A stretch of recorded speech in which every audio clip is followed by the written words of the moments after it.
Welcome to Unblocked Live every Monday and Wednesday afternoon. I'm Jeremy Lee Quinn. We have a special guest from New York City with us. He is comedian Matt Ruby and also part-time tech guru and entrepreneur.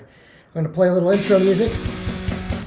Get us going in the new Unblocked Live. We're going to talk about tech today, big tech specifically, about what's going on, what we notice as far as trends in social media, and just how we are interacting as a society in this new online reality. My guest today is comedian Matt Ruby and sometimes entrepreneur Matt Ruby. Thanks for being with us on Unblocked Live. Hey, thanks for having me. Hell of an intro. I feel ready to like rock out to Disturbed now or something. Yeah. We go big, you know. We're what was it? 10xing. There you go. That's a you thing. 10. I'm about the 100x. 10x. That was very 2017. Okay, so we're 100. You have the 10x, the 10x. So you're actually 100x. There you go. That's Matt Ruby, the tech guru and entrepreneur. I love when you Google your face comes up and it says entrepreneur, and that's how we know you, through a Google search as tech guru. I'll take it. I mean, everyone else is lying online. Why can't I? Now, Vooza.com, spelled VOOZA.com, is a little tech lampoon, a bit of a spoof. I've enjoyed it thoroughly. Videos are still up on Vooza.com. But tell me about this tech conference that you went to as Matt Ruby, the tech guru. Sure. Well, I've done a few of them. I think the one that you're referring to was probably in Europe, in Amsterdam, because there's a big one there called the Next Web. It's, thousands of people, big production. The stage looks like a spaceship, and and the people who booked me knew that I was going to be there in character, kind of with my BS, how to succeed in the tech world, startup CEO character that I do. But I tell them, don't introduce me as a comedian or someone who's joking. Introduce me as like I'm a real, like, one of these startup gurus. And the fun part is to let people kind of figure out on their own when I'm full of shit or when I'm just spouting stuff that's true. And I take a lot of the real sort of productivity culture and hustle culture and all the unicorns and startup mythology that goes on, and bring that in my presentations, but then just kind of tweak it so it's more absurd and ridiculous. All right, well, let's take a look. So this is in Holland then. I'm going to play a clip. All right, let's take a look. This is Matt Ruby as guru. Now, people say, well, what is this app going to do? It's going to change the way we live, work, and communicate. So I hope you guys are all excited for all those big changes that Vooza is going to bring. A little bit of background about me personally. I am a startup guru. You may be wondering, how can I tell that he's actually a startup guru? Well, I'll give you some reasons that prove that I'm a startup guru. For one, I dress like Steve Jobs. Very important quality. That's how you know I mean what I'm saying. Another app that I developed, well, inspired by the Dalai Lama. We've read a lot about how meditation is important, how many wonderful changes you can get in your life if you meditate. But of course, if you're like me, you're too busy for that, right? I mean, who has time to spend 20, 30 minutes a day meditating? I'm out there running a startup. I don't have time to do that, and you guys are probably the same way, which is the reason why I invented Guru, which is like Uber, but for meditation. So with a click of a button, you can hire someone to do your meditating for you. Yeah. Thank you. Basically, you just push a button, then you can get the monk of your choice will come and start meditating for you. You can see how long it's going to take him to get from too much stress to enlightenment. Comes in really handy. Guru was a big success. Of course, there is surge pricing every once in a while, but hey, it's a stressful world we live in, All right. So the Dutch got it. The Dutch were. They did. Well, the Dutch, yeah, they all speak English pretty well. But there is like it is. I've done it, in America too, and it is fun in Europe because you do have that added, the layer of sarcasm and translation that's required if it's not your native tongue. I think with comedy is always like an extra hurdle you got to jump over. So there's always a few people in the room who are kind of like, is this true? Is this actually legitimate? What is happening right now? And to me, I like that. I'm comfortable in that territory where there's like, a percentage of the room that thinks this is a hilarious and a percentage of the room that's like, I think this is true. And, they have to decide for themselves where they fall on that spectrum. What would the next frontier for Vooza be today, post-pandemic or during pandemic, that is? What trends do you see in tech and big tech, and even problems, big tech censorship, the Twitter echo chambers? Where would you go? Where would you lampoon this further? Well, I mean, I think there's stuff, what's easier to make funny and what's important or trending aren't always the same thing. So I'll give you maybe like two answers. I think what's important is, sort of these huge monopolies in Facebook and, Amazon and a lot of the free speech issues going on with social media and Facebook as a platform, and then Amazon with, just controlling this huge portion of the economy and, what they're doing with unions and stuff like that.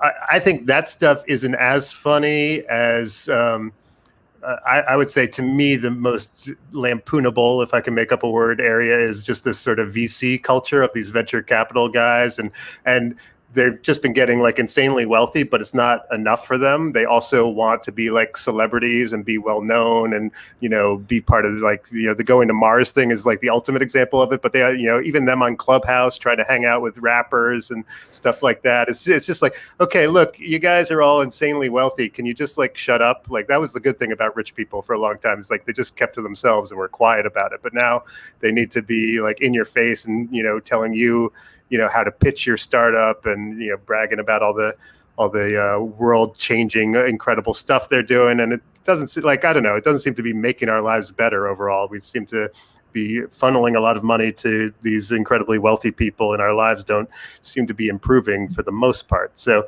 I think that to me is always the part that's fun to make fun of, when there's a lot of pretentiousness and a lack of self-awareness. When you've got that overlap, that's where good parody can take place. And that's a great setup for this next clip. This is more of Matt Ruby, CEO of One-day Vooza. online course that was being promoted by Deepak Chopra and Oprah and Justin Bieber. It's called Manifesting True Success in Order to Attain Maximum Profits and Love. Because then things like, say, a server crash or the fact that we can't pay rent, those become like leaves floating on a stream. Samurai used to use meditation to become more effective killers, and also kamikaze pilots. And those are some of my biggest business influences.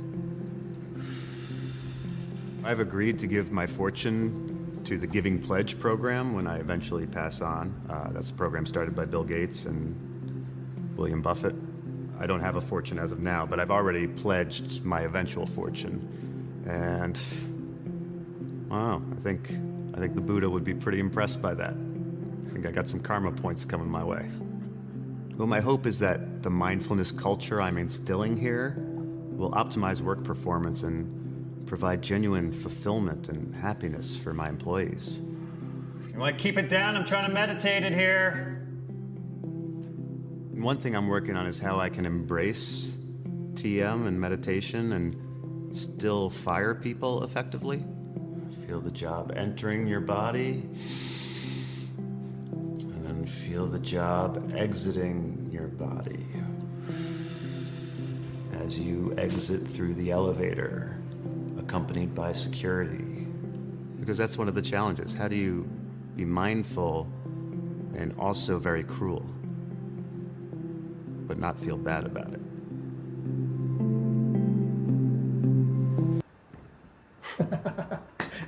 You don't see me, but I'm here smiling. I love deadpan. What was the inspiration for Matt Ruby, the CEO of Vooza? When did it come to you? When did you know you had a enterprise? Well, I worked in the tech world for a long time, and so I had like the background to know what was like absurd and silly and funny about it. And there's so much like kind of BS and jargon and people kind of like presenting themselves as these gurus and thought leaders and all that stuff. So I kind of knew that there was ripe territory there. I think it was through doing Vooza, the show, kind of, I got a lot of reps of like writing scripts and performing and kind of figuring out where the sweet spot was. It's kind of like what I talked about before of like, a lot of pretentiousness matched with a lack of self-awareness. And, to me, that's just like a classic combination. I think, if I'm looking like deeper comedy influences, I think, like Christopher Guest movies, Best in Show and Spinal Tap and stuff like that is great. And, like kind of, I think taps into a similar vibe that way. And yeah, I think, a lot of it was just based on like any would be real videos or real people within the tech world and seeing like articles about them or videos that they were in and being like, oh my God, does this person not realize how like ridiculous they sound right now? And anytime there's that gap where someone thinks that they're saying something really like meaningful and important, and I'm sitting there and watching and be like, I'm pretty sure this person's full of shit and saying nothing. I'm like, well, that's the next Vooza episode right there. That kind of combination. I was full expecting to talk to you today with a Jack Dorsey Rasputin beard. No, it's not bad, right? Yeah, it's working on it. I'm working on it. It's no Dorsey, but it's yeah. I need the nose ring too, right? Just exactly. And we'll start talking about Bitcoin. Then we'll really get into it. Bitcoin. I love looking at your posts and your tweets. Matt Ruby is with us. For those of you just joining us, New York City comedian. Now to turn to the more sinister side of big tech. I saw a post of yours the other day, sort of recognize this sort of dopamine fiend mill that we are all on, which is turning over. And maybe it was in regards to cancel culture. And I think you put it in an interesting way.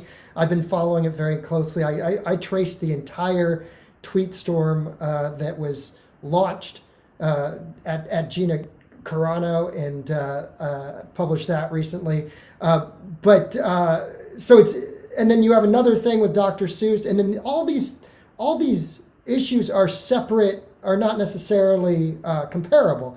How did you put it? Yeah, I mean, I think what I wrote that you're talking about is sort of like, we think that the woke mob is what on one side, and the other side is like these people who hate cancel culture and are like cancel culture's gone too far, and we think that they're on opposite sides, but like the one thing they have in common, they're all making social media companies tons of money.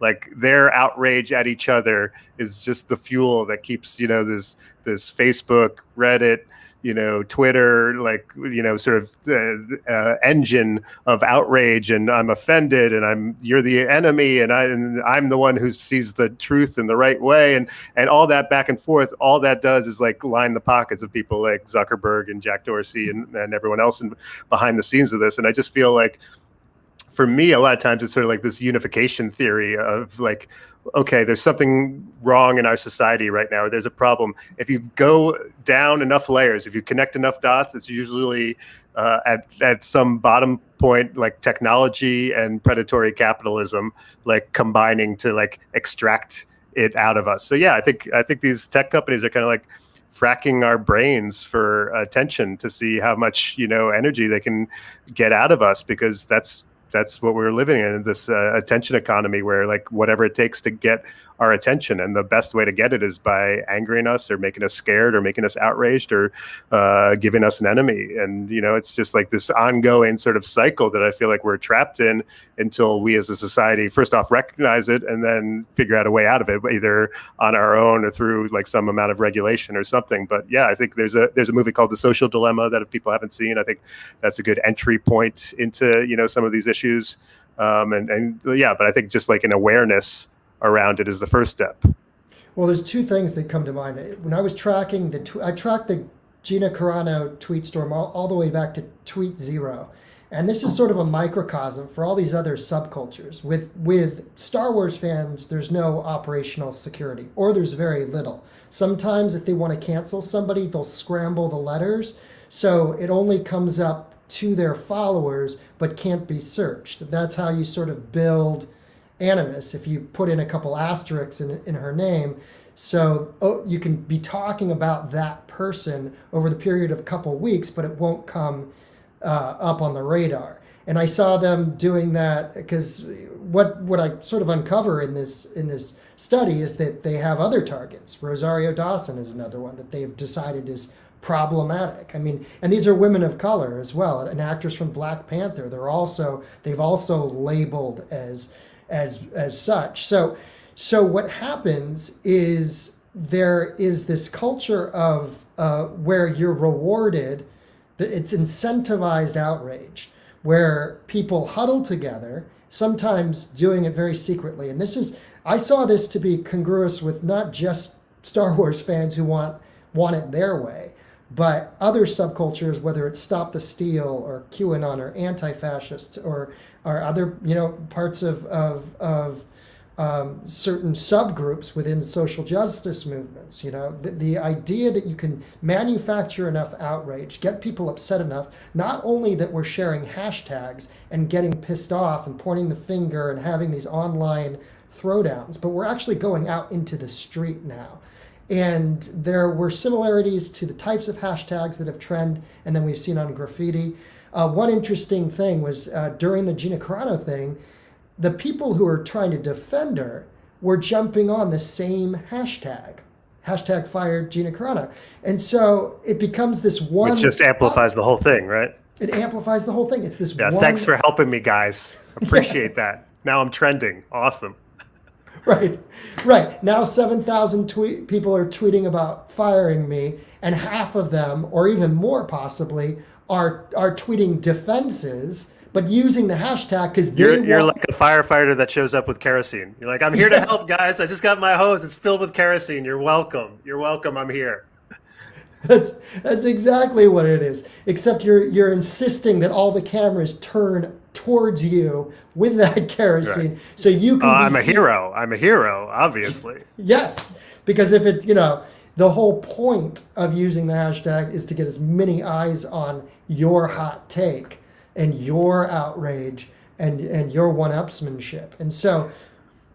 Yeah. I think that's an interesting example with the hashtags. And I mean, even, there's also a real currency in victimhood right now. Like you see it on everyone considers themselves the victim. The people on the right consider themselves the victim. The people, historically have been oppressed are obviously considering themselves victims. And it's almost like people are trying to latch on to I'll speak to, Judaism because I'm a Jew, so at least I'm qualified on this account. But just in the past, week or 10 days or so Michael Che did a joke about Israel on SNL that got everyone outraged, or not everyone. First of all, who are these people? It's just names in a Twitter feed. Who even knows if they are outraged or if they're even real people? And then Bari Weiss, who was a columnist in the New York Times, posted a clip of some show called Nurses that had a scene with a Hasidic Jew that was perceived as anti-Semitic. And again, it turned into this whole, firestorm online. And I'm sitting there as a Jew feeling like, first of all, Michael Che is doing a joke on Weekend Update. If we can't even recognize that SNL Weekend Update is a forum for jokes, where jokes are happening, and that anyone... First of all, it's a joke, so just calm down and don't even take it seriously. But okay, you're going to take it seriously as some political statement. Let's break it down. What he's actually saying is that Israelis aren't doing a great job of taking care of the Palestinians in the territories that they control. Is that an anti-Semitic thing to say, or is that just a point of view that someone should be allowed to express without it immediately being condemned, and we have to have picket signs and stuff like that? And then for the Bari Weiss one, I'm like, okay, maybe this scene is, questionable, but also, do you watch the Canadian show Nurses? Is that really in your wheelhouse where you're just watching the show? Like we're out there searching for the most arcane, little scene piece of content that we can find that backs up our own narrative of victimhood. You don't know that show. You don't watch that show. It's not anything that you were flipping through and then you got outraged. Someone had to email it to you or send it to you or clip it to you, or you had to seek it out online. It's just why are we all going around looking for occasions to be outraged and offended. Like how does that work on a societal level if the currency that you get is from going out and searching for things that offend you? Because that just sounds like a recipe for everyone to just sort of get sucked under into this maelstrom of like really depressing way to live your life, as opposed to just being like, I've never seen that show, I don't really care what they're doing, I'm going to go back to my day. Right. Well, the people who do, you asked who are these people, and I did study it for 2 weeks with the Star Wars fans, and they were students. They admitted to being, one was a performing arts student, one of them was was an illustrator who was 30, who was the author of Tweet Zero, but all of them openly admitted to depression and or ADHD or identifying loneliness is a huge underlying thing in all this too. We're all stuck at home and the pandemic, but even before that, like the amount of community and interpersonal relationships we have is on the decline. But we don't have religion or groups that organize us and give us purpose anymore. And like I just see I totally see a sea of people who are like lost, lonely, and sad, and like looking for a way to lash out if it means that someone starts paying a little bit of attention to them. That attention is so coveted that in the Carano case, they go through her Instagram stories, the image, which she didn't write. See, now the other layer of this is if you're the Daily Beast or your Vox or your, the Huffington Post or even the Washington Post and now Newsweek and Rolling Stone are all in this same sort of camp of wanting to ride the Twitter wave. So if there's some outrage that's trending on Twitter and you're trying to monetize or at least corral engagement, you want to ride that wave and you want to do it quickly. So the quickest way to do that is to copy what's being said on Twitter, present what's being said as news without even going back to research the original content. That's why you had people misstating it widespread that Gina Carano said this or wrote this when it was a repost. It was a Twitter. Well, even CNN will do that. Start like reading like random tweets as news. I'm like, why don't you just start quoting the graffiti on the bathroom walls? Like why are we paying attention to what some random anonymous, person that's named like Squeegee Mom 63 like has to say? It's it blows my mind that I just think like so much of the internet is fake or bullshit or bots or like, someone with a phony account or, it's just sort of like, I don't even believe a lot of these people are outraged. Like it's all just like this facade. It's a facade that is sustained by actual people. In other words, somebody had to go through Gina Carano's stories and go through 29 of them. Well, that's the other thing, how we're all detectives now. I think that's a fascinating thing too, whether it's like what you're describing, Free Britney, people searching for clues there, QAnon, like, oh, Q dropped this hint, I'm going to decipher the codes here. When did we all become like Columbo, like scrolling through our Twitter feeds, trying to like solve these great mysteries? It's like, I feel like it's this lack of trust in institutions or experts or scientists. It's all related of like, there's no one we believe anymore. So we got to figure it all out for ourselves. Like, I'll get to the bottom of this. It's like not everything is this great mystery that you can solve alone on your phone at 3 a.m. Right. Well, and then it just amplifies one idea on top of another. And so then you get all of a sudden huge fences around the Capitol and expectations as there were on the inauguration in DC. But also now they're talking about March 4th has some significance for QAnon believers. But that just gets amplified and through all of these different publications that run with it just because it's sub-trending, not even trending, but just a simmer somewhere out there on Twitter. It's enough to get, we know that that's trended before, therefore let's do as many stories about the Oath Keepers or the Proud Boys or this and let's stay on that wave. Let's keep it fresh. Yeah, I think that's why it's essential, like part of like some sort of, if I had an awareness class that I could teach around all this stuff, like follow the money, like lesson number one, like all these things, like who's actually profiting from it, and like I said, you've got all those tech companies, and then you do have the media ecosystem, like sorry, like CNN on some level loved Donald Trump. Like they could pretend like they hated him and everything was terrible, but like they went to the bank on that. So did the New York Times. Like they so you also have to look at like, what is the reality of the threat? Who's profiting from spreading the threat? And like paying attention to that, because I agree. I feel like, sometimes it's this self-fulfilling prophecy of like, oh, we're hearing chatter about this, so we're going to run 10 stories about it. And then you run 10 stories about it and people are like, oh, I guess maybe this is a real thing. Maybe I should be part of it. Like, I feel like there's a lot of, we take something phony, we treat it as if it's real, and then by doing that, we make it real. CNN, I feel, is in that I wish I knew how to quit you mode about, I can't, Trump.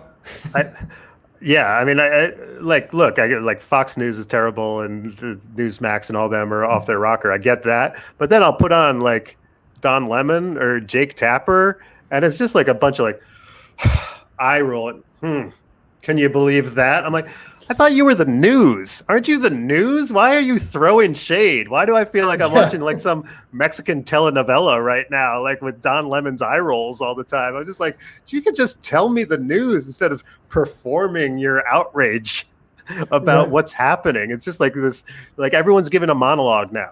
No one's just telling you the facts anymore. Everyone's like, well, here's my opinion about it. I got enough opinions. My favorite is the Anderson Cooper, just sort of, wow. Like he just. At least he's understated. At least he's trying to. But it's understated to this immaculate point of, wow. Just that he did that in an interview with the Michigan Secretary of State. There was one story I broke, which is CNN went crazy, and every single web publication picked up that the protesters were armed in front of the Secretary of State's house on December the 5th. I took the video of the live stream, I lightened it, and you could see that it wasn't militia types. Called the Detroit police. Detroit police said, we saw no weapons of any kind. Called the Michigan State Police. They said, we didn't see any weapons either. Called the actual protesters, talked to them. They said, we didn't see any weapons. So there was this obsession through this misunderstanding, if you're going to be as generous as possible, that the Secretary of State in Michigan somehow thought everybody was armed in front of her house when they were not. But what you saw is how one little mistake can make its way onto Anderson Cooper. He gives a, wow. And then suddenly it just spreads through.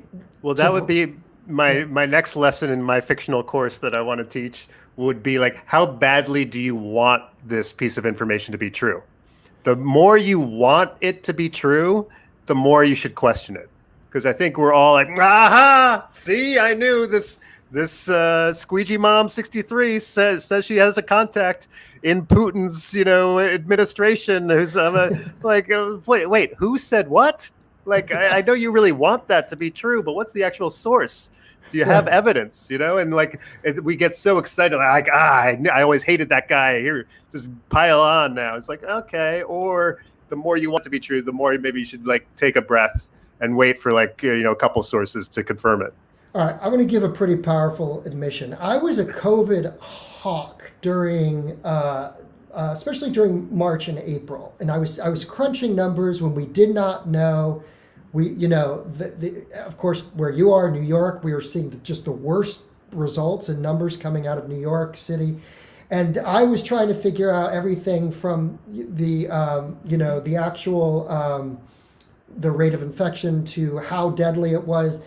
And I was even saying, all right, everybody get off the beach, get off the beach. But as a journalist, I was working at the time, and there was this obligation that I felt to get the message out that this could be very bad. Once those first 2 weeks of quarantine, California, where I am, I think it was March the 17th is where it kicked off, or the first state to sort of lock down. And I started to, after I think it was 3 or 4 weeks, say, hey, we could probably go outside, because we're getting information that it's not transmissible outdoors, and the ultra. By the way, the press conference where we got the information that UV rays cut down on the half-life of the virus was the same press conference where the president was talking about injecting light. So if you wonder why the information about outdoor transmissibility didn't get out, it was because the press was obsessed with injecting light in that comment. So you missed the actual important information at the end of the press conference. But where I started to realize, was when I stated, I referenced a couple of studies and said, okay, we should be able to go out and hike, and parks should be open, and that should be okay.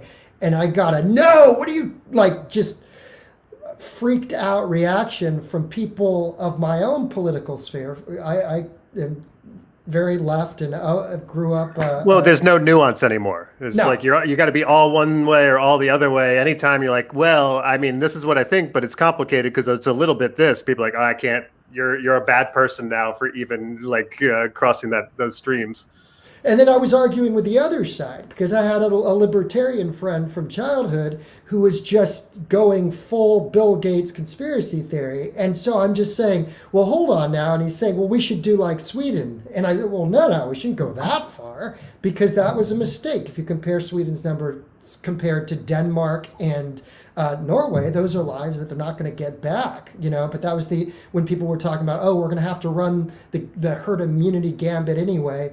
And it was like, wait, slow down. But so here I am crunching numbers, trying to show that California's performance is better than Sweden's. And as I'm doing it, this is where you going back to your comment about you want things to be true so much. If you start over investing in a point of view, I found myself looking at the numbers and wanting more people dead in one space and less people dead. And I just said, what the hell am I doing? This doesn't make any sense. I'm too invested. I should just be presenting the numbers and not getting so involved that you're rooting for an outcome.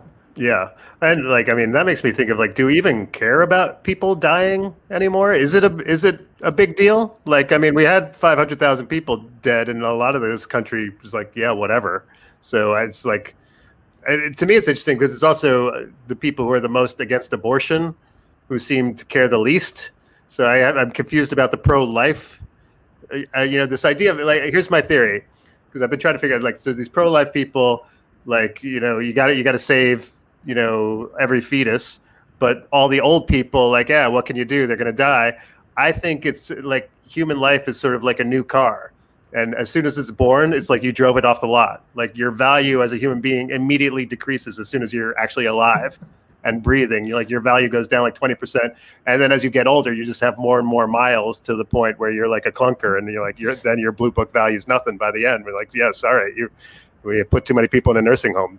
What are you going to do? It was a 83, hatchback with 200,000 miles. Something's got to go.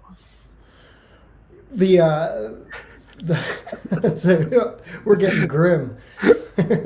Yeah, that's the weird thing. This is the problem with my mind, is that doesn't seem that grim, but I see your point.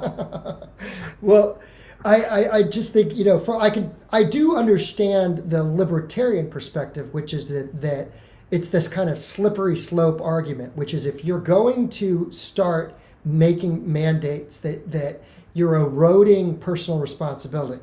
Therefore, we should quarantine those who are the most vulnerable. And I would assume that even with Texas opening up, I'm not going to say whether that's right or wrong. I'm just saying that the people of the libertarian perspective say, well, those who are healthy, as this does adversely affect those over a certain age threshold, that those who are healthy should be able to go out and wear masks, and if they under their own sort of personal responsibility and beliefs, and everybody is able to abide by their own credo and responsibility of self. So that's where that comes from, I think, theoretically. No, and I get that. I think, and this is, I think, true with a lot of libertarian philosophy, is the challenge comes up when certain things are interdependent.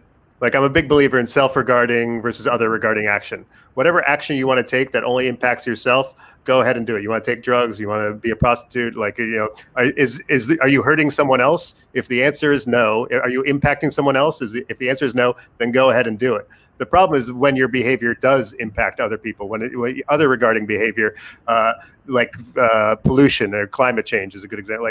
Like let's say I own this land and I want to build a factory and I just want to dump a bunch of poison toxins into the water stream.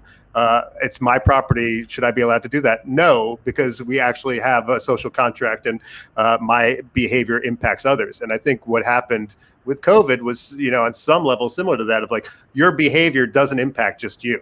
Like, you can take whatever risk you want to take on your own is one thing, but if you're taking that risk then puts your server in danger, or puts other people around you in danger, or your community in danger, now there's a different equation that needs to be factored in. And I think sometimes that can be an issue with libertarian thinking of like, yeah, I'm all for if you're the only one being impacted, then do whatever the hell you want. But now once we've got like, some amount of social contract and, other people that we need to think about, I think the terms of the debate shift. Viewer comment here, we don't care until it hits us personally. I think certainly nuance is the word. I think nuance is the word of 2020. Nuance, the official word of 2020. But no one wants it. And 2021. I am issuing it aplenty, and no one is. Very few people are buying. Well, nuance. There's not a lot of demand for it. Is the nuance? problem? Nuance doesn't trend. It's complicated. It's not it's not a simple 3-word phrase, and you get to have a team and a mascot and wear the jersey. It's like, oh shit, you got to think things through and decide for yourself. And you have to allow the other person that you are arguing with to have a point of view.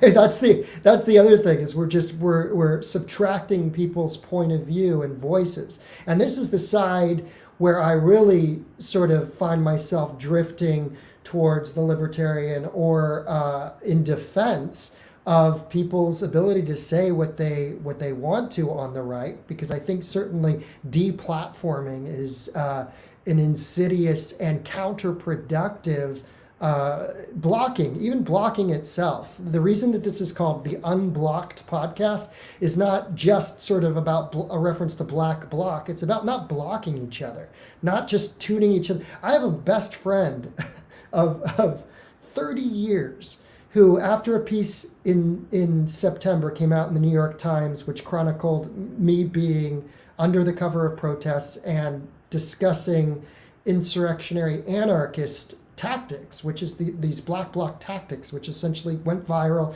and being very candid about what I witnessed and coordination within left-wing, quote-unquote, revolutionary politics. As soon as that article came out, he refused to speak it to me. It was maybe in the new year or after the election, and then it was just, no, not at all. I cannot be friends with somebody who's an apologist for the right. A 30-year friendship that we're willing, somebody's willing to flush. Now, I don't know. And I'm going to guess that's a person who spends a lot of time online, because that to me is people online behave that way, whereas like people in a room who are interacting with others frequently, maybe who don't always agree with them, are much more tolerant about that sort of thing. Yeah, that's the question, is how do we get people in the room? Literally we can't right now, which is part of the problem. But yeah, I think, it's part of why I love stand-up comedy, is like, it is a way to, truth reveals itself when you get, 150 people from different backgrounds and different places in a room together, confronting ideas that are challenging and deciding whether they think they're funny or not funny. Like, you'll learn a lot that way, and like kind of become more open-minded through that process in a way that I think is one of the great things about stand-up. But yeah, like in general in life, that seems to be like diminishing as something that even happens. And especially now, if we're all going to be like working from home and, living our virtual reality lives where we just are, surrounded by people who are yes men and agree with us on everything we think and say. It's just like, it's a bummer. I think about, great art a lot of times is complicated. It's about characters you're not sure how you feel about them, and part of why it's good is it makes you think for yourself. And I feel like a lot of times right now we're being spoon-fed, an ideology, and like on both sides of whatever. Here you'll like this. This is going to feed the things that you already agree with, as opposed to things that are like, I bristle at that, but I also like this person. How do I deal with that? How do I, this is why we love, Walter White and Breaking Bad, or Tony Soprano, or these people who are doing bad things, but are relatable and likable on some level as people. And we have to decide for ourselves, are they heroes or villains, and where do they play? And it saddens me that within the realm of public debate right now, it seems to be like that kind of, complexity is disappearing, because it needs to just be something that like every 10-year-old can figure out, like the good person, bad person, and that's your team, and then you just go with it. Before comedy, before journalism, for me, I started in the theater when I was a high school kid. Or actually, I did journalism too in high school, but theater is all about, when you play a villain, it's about humanizing, those who are flawed, and humanizing those who think differently than you. And what I have not been able to understand, and what I've been scratching my head about for most of this last year with the vitriol, and at first I thought, well, it has to be anxiety of another Trump term, and that folks of mine from my theater past, had a lot of anxiety about that, and but then even after, it continued, and it keeps continuing even today. And that confuses me, because theater is supposed to be somewhat idealistic in its pursuit, that you're trying to let voices be heard and understand and humanize. And it goes to, we all read Romeo and Juliet, the idea that violence itself is cyclical, and violence doesn't have to be, smashing at Starbucks. It can be rhetorical, and then it could be giving cover for somebody hitting somebody else in the face or shooting somebody, as we've seen. So I don't understand how folks that I know from the past in theater, and who I know have this background in the humanities, are so willing to act in a inhumane manner with a bandit. Well, it's massive, because you're wearing the cape of like, well, I'm protecting the oppressed. You convince yourself that you're a hero. I mean, this is part of like in like Orwell or Ayn Rand or other people. You can use your rhetoric. You can think that you're the hero while doing something that has negative consequences. And a lot of like free speech, people coming out are maybe don't realize, you're not always connecting the dots of like that slippery slope that you were talking about. Like, yeah, kick Parler off and like get rid of it forever. Those people are bad. I'm a good person because I want it gone, without saying like, do we really want like these tech companies deciding who does and doesn't get a platform within our society? What if there's someone who starts speaking out against, Amazon? Will Amazon then decide to kick them off their AWS platform the way they kicked off Parler? We don't always see the trends, and I'm with you. I'm very much like an ACLU sort of free speech, lifelong advocate. But I do think it's like it feels like it's getting more complicated now, because it's like, okay, free speech, but then if you convince 30% of this country that like Washington is run by Satan worshiping pedophiles who are running a child sex trafficking ring out of a pizza parlor, and they need to go and invade in order to save these children, at some point is it like, well, no, we need to stop that speech. And it's tricky. I don't, to me, it's like, I want to be the absolutist that I've been, my whole life around this subject. But it's like, I think there's blurry lines, and I do think we're in like dangerous territory right now that we haven't been in the rest of my life. And so it does make you wonder, like, oh, the things that you've believed before, do you have to, shift how you're thinking about them? My engagement has been my mantra, as far as people having conversations, talking about it, facing the vitriol, which kind of comes if you step outside of the orthodoxy.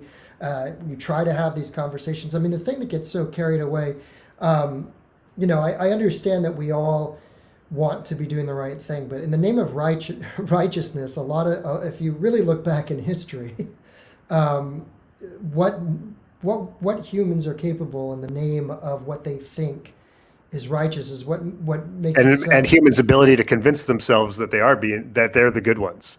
They're the righteous ones. Like all those people I just said who believe, the pedophile ring or whatever, they all think they're the hero of this story. Yeah, Social Dilemma, which we brought up, that the sequence on Pizzagate is really interesting. I even shot it off of my screen, and I think I tweeted it because it was just, there's 2 minutes in there where it shows the guy coming up. He had been, kind of said goodbye to his daughters and made the drive up to DC to Comet Ping Pong, a pizza place with no basement. And he's the cops have surrounded him, and one of them says, "Well, what were you doing there?"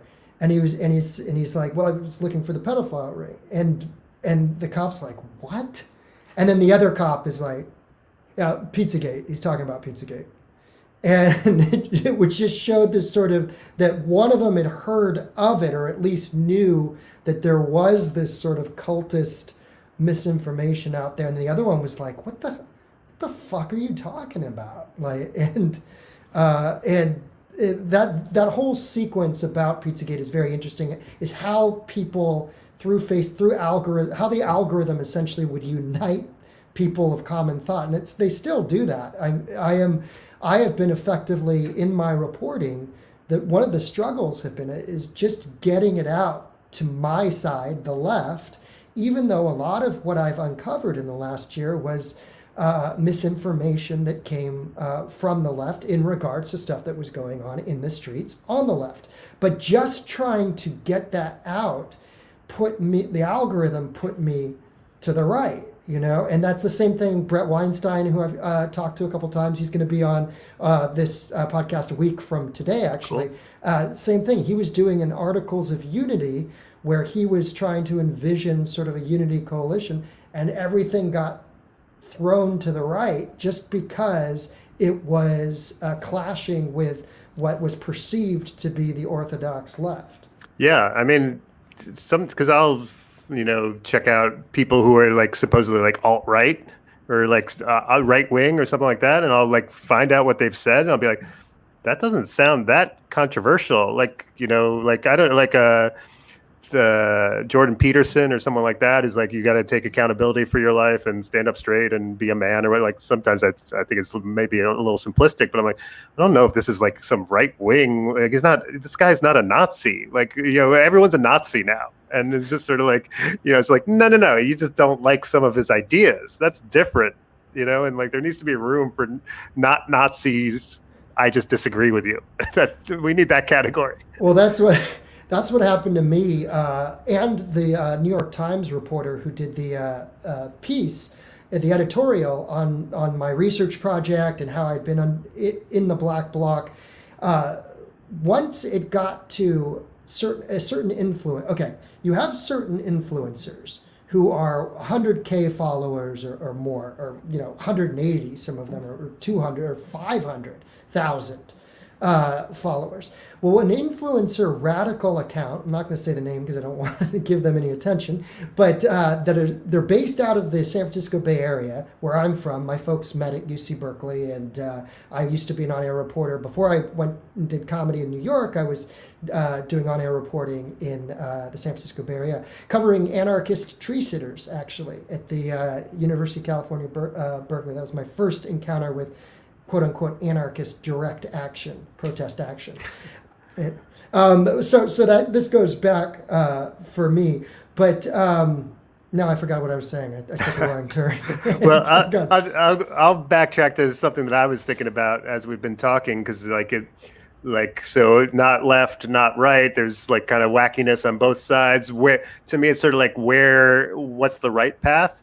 And we started off with that video of mindfulness, but I do think a lot of times, to me, that's having, I coming from a background of studying a little bit of Buddhism and, meditating and, I'm a big fan of like Joseph Campbell and people like that. So looking for the path of like empathy and like words that I feel like are very out of tune with our current, media ecosystem. Empathy, compromise, dialogue, try like what you were talking about, put yourself in the other person's shoes, getting in a room with a person and like debating ideas, all these things, persuasion. I think there's very little persuading going on. It's like, oh, you disagree with me? Let me try to explain. It's like, no, oh, you disagree with me? You're the enemy. And now you must be crushed. And like all these things seem to me lost in our current like political climate. And like if you're looking for a path, like to me, that one that seems righteous is being taught through that form of mindfulness of like empathy of like trying to if someone says something you don't like, how do you respond with love to that in some way, as opposed to trying to crush them or conquer them. And that seems that's it's a lot of psychedelic hippie Zen kind of nonsense talk in a way, but I also think is the path out of our current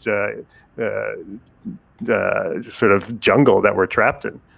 I agree with that, and I support it wholeheartedly. The way that these attacks occur, much like I described the Star Wars fan trolls getting together. Now I remember what I was going to say. The reason that I mentioned the Bay Area was this radical anarchist anti-fascist site that first leveled an attack against me. And what they did is they found my old comedy stuff, and they tried to screenshot things to make it look like I had alt-right New York comedy connections, that I was an alt-writer New York comic, which I guess is something that is part. It's interesting because I know that we can't. That's a whole other sort of thing, but certainly when I was in New York in the comedy scene, there were people who pushed the envelope more than others, and apparently others have even received certain political affiliations, whether warranted or unwarranted. But what was interesting is they tried to pin me as that. The way they did it is they come at night. The attack, they tweeted about me overnight and then blocked me so I couldn't see the tweet. So if I were to do a vain name search on myself, I wouldn't know that all these people are talking about me, responding to this one thread of a 200,000 influencer activist account. But what happens is it starts out that you're alt-right somehow, or this guy has alt-right connections in the comedy scene, was how it started out. Then it became that I was a white nationalist. By the time I wake up, people are calling me a neo-Nazi. And I got on there and just started furiously typing to a point at which they actually thought it was quite funny that I was willing to sacrifice any sort of coolness and just say, guys, stop, this is who I am. I'll give you my whole bio and try to stop the Twitter start. Because if you don't, and it keeps going, then more people jump into the pylon. If you could present some sort of information up front was my theory, my thesis, which I think worked, which is if you could show yourself, hey, this is how I can prove I'm not, I voted for Bernie or whatever, and you could somehow thwart the attackers, the zombie attack, then I think it's better than part of Gina Carano's fate is that she actually did press the block button a lot. So the more that she blocked them for being pretty invasive and insulting and all these other things, just pretty empirically, you can look back at tweets back in August and September of them calling her a fascist just because she is a supporter of Trump and so forth. So you can go back and you can see the vitriol that is coming at her. But when you hit that block button and you're not looking, what they can do when you're not looking, I think they have proven, When I say they, it's not ever one person. Any subculture that wants to tap into this rage, I call it the Twitter to tabloid rage pipeline, which is I feel like Reddit's in that mix too. Reddit. Yeah, It seems like a lot of, I don't know, I don't use Reddit, but it seems like people are very upset there a lot. people have a lot of time on their hands on Reddit. Yeah. Reddit is like, I'm very bored and very angry. Yeah, and I'm looking for something to sink. Yeah, I'm very bored, very angry. What do you got?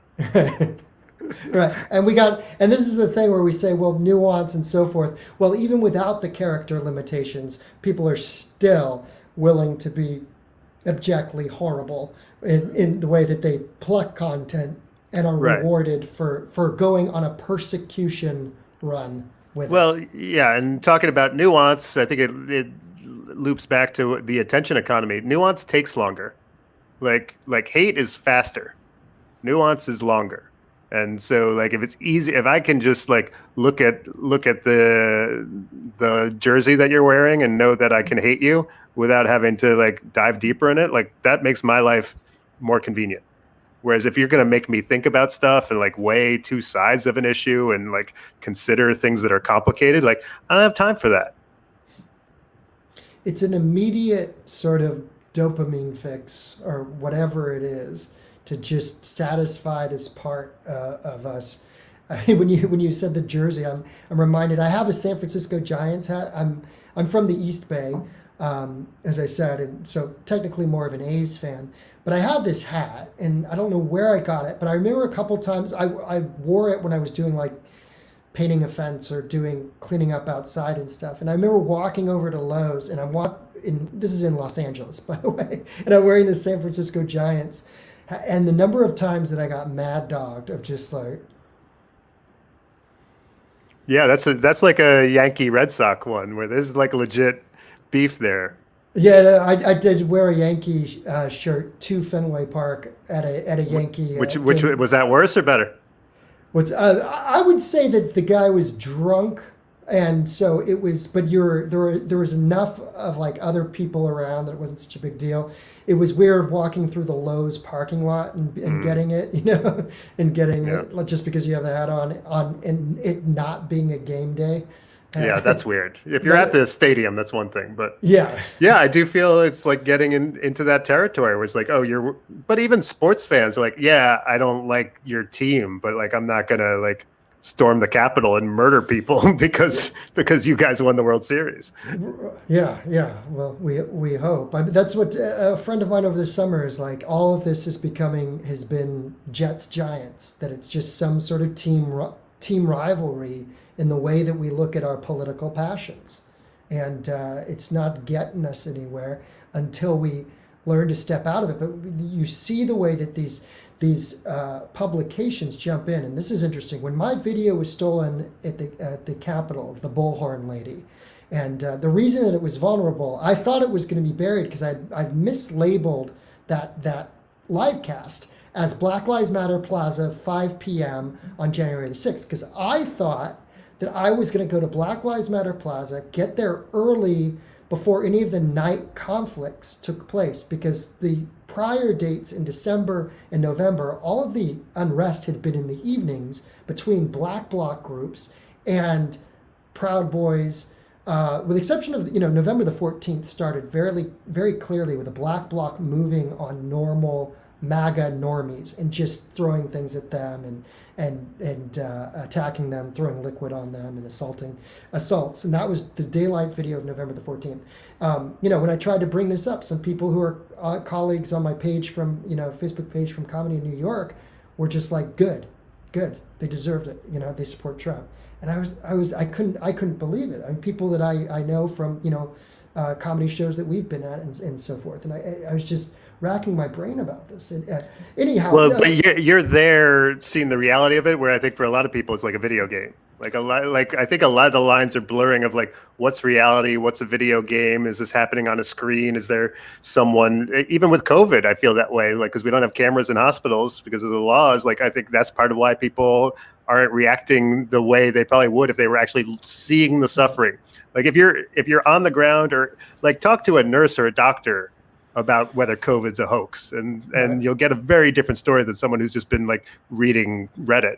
It's just sort of like, well, it's very easy to convince ourselves we're just in some video game, and like, as opposed to like, oh, these are real human beings dealing with real suffering. And like, even if you disagree with someone, do you want that to happen to them? Right. You bring up an interesting point. Back when in my COVID hawk moments in April and May, I wrote to all of these different hospitals and I showed them some video. Some of the only video that came out early on were the ICU wards coming out of Italy. Yep. And somehow a camera crew was allowed in and to show this to the world, with the eerie quiet of the ICU being filled with COVID patients. And I had written to all these hospitals saying, hey, is there a way to get video and blur people's faces? They hate it. Hospitals are where people go to get well. Yeah. All right. It's not where you go to be sick.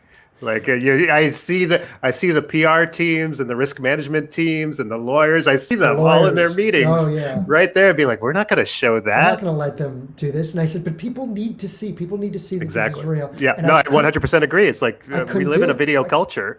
Like if people don't see it, they don't think it's happening. They don't think it's happening. That's why everything that I've done for the last year has all been visually oriented, and I've taken, even in the field, live streaming has become so popular, so people can get the unedited take. That's how I knew the Michigan State story was totally bungled by establishment media, is because there was an uninterrupted 30-minute take from beginning to end, which showed the whole thing. And now get this. This isn't what I found. When my video was stolen from the Capitol of Bullhorn Lady, this lady who kind of went viral, the Raw story took it. And inadvertently, they said, I'd actually pitched them a week before. And I talked to the editor in chief. Her name's Roxanne, and this is all emails, by the way. I wrote rather, and I said, hey, I pitched you guys because I want to get the story of what I've seen out to the left. So I pitched you all, and you're using my images from this exclusive content, which is inside the Capitol. I was the only live stream because I was there later. As I said, we were all expecting, all of us independent photojournalists were expecting things to go off at night. So I actually got there a little late. I was in the last group that was in the Capitol in the 5 p.m. hour.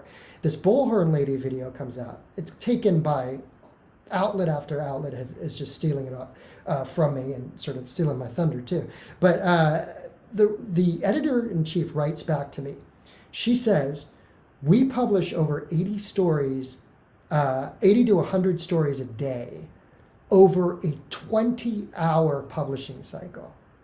And I'm thinking to myself, why? To what end? And when you go to their website, there's a donation button. So even what they're doing they're not able to stay afloat. Well, then is that what you're doing? You're hedging with 80 to 100 mediocre stories that are spottily researched, if at all, because you just... But isn't that where everything's headed in society? I mean, for comedy, isn't it about like just churning out as much content as you can, like a drip every day of stuff? It's like trying to create some masterpiece hour, like Bring the Pain or something. That seems like an archaic way it's not the way we consume media nowadays. It's like this constant fire hose of information that people are consuming, and then also that's what it is expected of the people producing content. You're like, good luck if you're someone who likes to go away for 6 months and make something really good. Like this is not your era. This is the era of like dropping 4 to 6 videos a week, and then your stories, and then your photos, and then you're like, you're supposed to be this content generating machine that I think is the opposite of quality. And I get, it's disturbing to me. I was going to say it's the opposite of truth. I don't know if that's necessarily true, but I don't know. I guess, and also journalism, I think, is going through this really interesting period too. Like, because I'm guessing from your background, like, I'm a fan of people are like, being an objective journalist is bullshit, and I understand that, but I'm a fan of that performance. I'm a fan of the performance of objectivity. Like, even if you have some agenda to at least seemingly pretend like you are trying to tell an unbiased story, is something that I think is valuable. And these days that seems to be getting lost, because everyone's like, no, this is my cause, I advocate for it, I'm an activist journalist and all that stuff. I'm like, well, I don't know if I can really trust you then. Like what I want from a journalist is someone who's skeptical of everyone. Someone who's cynical, skeptical, who thinks everyone is probably full of shit and they're going to get to the bottom of it. That's what I want from my journalism, not like I've got a cause and I'm going to fight for it and I'm looking for stories that fit my predetermined narrative. And I'm like, yeah, we already got enough of that. How about just like kind of trying to find the truth and like, you know, what's the reality of it? And even if you do have an agenda in mind, hide it a little bit. That's what I'm a fan of, people hiding things. Like I feel weird now that I'm advocating for that. Like, no, I get it. You really believe that, but pretend you don't, so we can reach a wider audience instead of just preaching to the choir of people who already agree with you on everything. Well, because when you don't hide it, then you have journalists or publications reporting on other publications. Now, it's one thing for me to call out, you know, Raw Story or this and so forth, or CNN for stealing my video. But when you have mass media reporting on mass media through social media, then you get this mess. I just saw the Huffington Post had something where they were just going off on the Fox News overreaction to Dr. Seuss. And so now you have Huffington Post reporting on Fox News, and then Fox News reporting on CNN, CNN's reporting on, you know, and so everybody's reporting on each other, and we're not getting any semblance of, one, what we could do to move conversations forward, but two, what the actual details are, that are the unweaponized details. The objectivity that I hope that my striving for has produced some sort of fruit, in the sense that this was a tough year for information. Yeah. And the media loves a circle jerk, you know, like wherever they can, if the one reporter at the New York Times can leak something about another reporter to the Daily Beast, and then there's a podcast about it, and then there's a Substack about the podcast. I mean, it's like, it makes me appreciate plumbers, because plumbers don't want to talk to you about other plumbers. You know, like plumbers don't just keep talking about plumbing all the time. They just go and they fix the sink and then they leave. I wish the media could learn from plumbers. Yeah, we could learn from a lot of people. I'll tell you, you mentioned the Daily Beast, and right now there's a genre, I would almost call it, of attack pieces that are coming out of that publication that I've realized, where they went after Stanley Kubrick's daughter, who I don't agree with at all. I mean, she's an anti-vaxxer, but still, I said, what's the value in this piece? Where journalistically, what are we doing when you're pulling tweets that have one like, and you're showing a tweet that has one like as if it's some, you know, sort of harbinger of bad things, or widespread sort of misinformation run amok? I mean, I understand that we have issues to deal with, but by targeting people one by one, just because, you know, whether they have a famous name or they're semi-high profile or whatever it is, because you think you can get something trending on that. Well, what happens is that story gets published by the Daily Beast, and then it does get picked up by, you know, the Daily Mail and all these other web tabloids within that Twitter to Reddit, you know, tabloid pipeline that we're talking about. And so there's a specific genre of target pieces that are out right now where we're not interested in solving the problem. We're not interested in addressing the issues or discussing it so as to stop exacerbating a phenomenon where people don't trust the news anymore. We're interested in condemning and persecuting those people who had the heretical thoughts and trending that for its click value rather than arriving at any solution. And that's what's going to run us into the ground. Yeah, it's wrestling. I feel like pro wrestling is sort of like taking over society. You know, you guys, are you a heel, or you're a good guy, or you're a bad guy? And, you know, it's just like any sort of complexity in between is not something we can handle. It's just like you're either Hulk Hogan or Rowdy Piper. Yeah, true. They get those views, though. That whole "if it bleeds, it leads" thing, that would be true if it were not so selective. That's what's so kind of maddening. I mean, it's true. Look, in news, and this is why.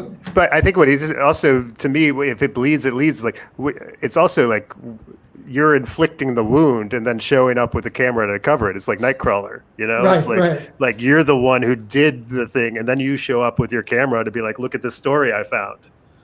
Yeah, yeah, absolutely. That motto has sort of hung over. I used to be an on-air reporter, and then I stepped back in comedy and stuff. I decided to become just behind the camera, be a cameraman, be more of a support guy, which I've always enjoyed, whether it's producing, working with comics or working with journalists. I like hanging back and just sort of taking my time and being more of a support mechanism. But that motto's always stuck in my mind, and I couldn't figure out in May when I watched the riots in Santa Monica unfold before my eyes as I was standing there video, why the story wasn't being pursued as far as, you know, the coordination and the leftist groups, because I had chased ambulances. I had night crawled with our crime reporter through the bad parts of town, you know, on endless weeknights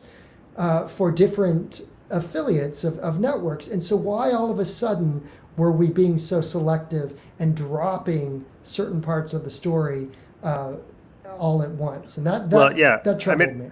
I think the BLM marches presented challenges for people. I went to a bunch, you know, agree with the cause, was out there, you know, protesting and fighting for it. But also, I mean, I've done it as a joke. It's like, can I support that the police should stop shooting innocent black people while not endorsing grown men who skateboard? Because I find that very difficult at these protest marches. Like, I'm surrounded by like 45-year-olds doing ollies, and I'm just like, I'm not on this team. I don't know what this team is doing, or the slam poetry, you know. It's or the 22-year-old, you know, Wesleyan student who's telling some black police officer that he's racist, and I'm like, you're a white kid telling a grown black man that he's racist. How can you not see that this is absurd? You know, and also the idea that like looting is fine or what. Like, yeah, I can want changes to systemic racism and police violence without thinking that like it's fine for people to break into stores and steal shit. Like, there's room for, like, you know, some sort of righteous view here that is not just this tribal partisanship around it, but it's like it's people don't know where to put you when you do that, and I think it's uncomfortable for them. It's uncomfortable for them, and so it's easier to just look away or not give or voice. yeah, I just don't want to touch that. Like, right. or put my name on it, you know, or like that it's and, you know, perhaps within reason. You look at everyone who's getting canceled or like called out for shit and stuff like that. And it's just sort of like it's like, why put your neck on the line? You know, like, I'll just take the safe route. Yeah. Well, I pitched over and over again. I got responses early on. I finally have a piece that's coming out. It's a British left-right libertarian publication that's going to be printing sort of my final analysis of everything that I experienced over 8 months from Santa Monica to the Capitol. But I couldn't get anybody in the United States to publish me because it was just too, it was long too. I admit it. I mean, I was definitely trying to parse a lot of material, but I presented a lot of photographic evidence ever since Santa Monica as I traveled to Tulsa. Even when I was in Tulsa and tailing the Proud Boys, you know, I was picking up these currents on the left and the right that I did not see necessarily divorced from each other, but I saw them as symbiotic, if anything. And the way that looking at our problems with extremism holistically, rather than what mostly our groups, our hate watch groups, which we need. We need the ADL, we need the Southern Poverty Law Center to look at hate holistically and not be caught into the same vortex that we've been discussing. And when you have, it's interesting, I've been blocked now, I found out, by 4 accounts. One of them's the Radical Anarchist from the Bay Area. Another account is an old school anarchist account that wrote a long rebuttal to the New York Times piece. Berkeley Antifa has blocked me. And the 4th person is the senior reporter at the Southern Poverty Law Center, because I had asked a question about an attack on Andy Ngo. This reporter gets off on printing, defaming, basically saying Andy Ngo is performative. Andy Ngo is this. It's just this typical left-wing attack point, which is I don't know if it's just left-wing, but in this case with Mr. Ngo, he was attacking him, an ad hominem attack, basically. And so I asked quite simply, but Mr. Ngo is also a target of hate. They spray paint, kill Andy Ngo on the streets of Portland. Therefore, is it not important to also address that and so forth? Blocked. You can't even ask the question. You're Yeah, blocked. I think some people are very trigger happy with the block finger. You know, I think I rarely block people, but I know of other people who are like, oh, anyone who says anything I find unpleasant, I block them, and that's how I find my Twitter feed stays fresh and clean, or whatever words they use. And like, it's not how I choose to do it, but I kind of get it. So it's like one of those. It's almost like when you get ghosted on a date. It could be that person hated you and like never wants to talk to you again in this vicious way, or it could be like they started seeing someone else and just didn't like you. I think there's different levels of blocking that may be going on here. So, but it is odd that like that was enough to trigger the I never need to hear from this person again. Well, yeah, especially when that person represents a hate watchdog group, and but also I think the flip side is like I don't know if it's a man or a woman, but what does their inbox look like? Because if you do represent one of those groups, like you might have like the most awful, terrible people in the universe coming at you all the time. This is something that I've thought with comedy bookers. I've thought about because I'm like, why isn't this person writing me back? Why like I this or that? And then I'm like, look at their inbox, and then you're like, oh, I get that's why that person's not writing me back, because they've got 5,000 of like the worst comedians in the world like hitting them up every day for a spot kind of thing. So I can only imagine if you run like some hate center, like the kind of people and threats and various things coming at you every day in a way that maybe you're not great at picking out who's being mindful about it and who's just filled with hatred. Right. And I hope I have presented myself with a little bit more than that, but I understand your perspective. Look, I just think if you're an institution, whether you're representing a media outlet or a hate watchdog group, there is a higher standard. We need to start holding our journalistic institutions to a higher standard, and I hope that we can get them out of this vortex, out of this thing where they are trying to ride clout and trending outrage for their own donations or engagement or well, it goes back to where we started of like, why are these platforms allowing so much of this, awful speech going? Like Facebook's like, oh, what can we do about hate speech? That, who can tell? Blah, blah. I'm like, okay, you seem to do pretty well with nipples. You seem to have figured out that one. I post a nipple of any sort within 3 minutes, you've got it taken down, and there's a warning. But like hate speech, you're like, look, we need to have a committee of 35 people. I'm like, why is that so hard? It's clearly because you're making money off it. That's funny, man. Hey, man, we covered a lot. Yeah, great conversation. Great conversation. Yeah, it's been a while, and it's good to talk. I think we'll play out with your closer at the Dutch thing. I have that right here. Sure. And we'll take one more look. We've been talking to Matt Ruby, stand-up comedian and part-time CEO guru, tech guru. This is another clip from, where were you again? In what part of? I was performing at the Next Web conference in Amsterdam in the Netherlands, or Holland, whatever you call it. They have like 3 names. Yeah, it's weird. Why do they get so many? I don't know, because they're also Dutch. And they're Dutch. Yeah. Pick a lane. Right. Dutch people. And not only that, but they have 2. They're smoking all that weed. That's why they can't. They're like, what are we called again? Where are we? Some are even Flemish. That's when you get you got a whole sort of dichotomy there as well. But and are they Scandinavian? They're not Scandinavian, but I feel like they flirt with it. They're like, we're almost Scandinavian. Like, okay. They're Scandinavian adjacent. Yeah. For sure. And as they are with the rest of Europe. Here we go. Here's keep Matt. That office fun. You got to keep it lively. You want your employees to enjoy hanging out there. You want them to feel special, valuable. Well, let's look at what other startups are doing. What do we see? Dog-friendly offices. Bring your dog into work, why not? That's fun. All right, lots of people out there doing that. What else are we seeing? Well, companies like Apple, Facebook, they're taking female employees and they're offering to freeze their eggs.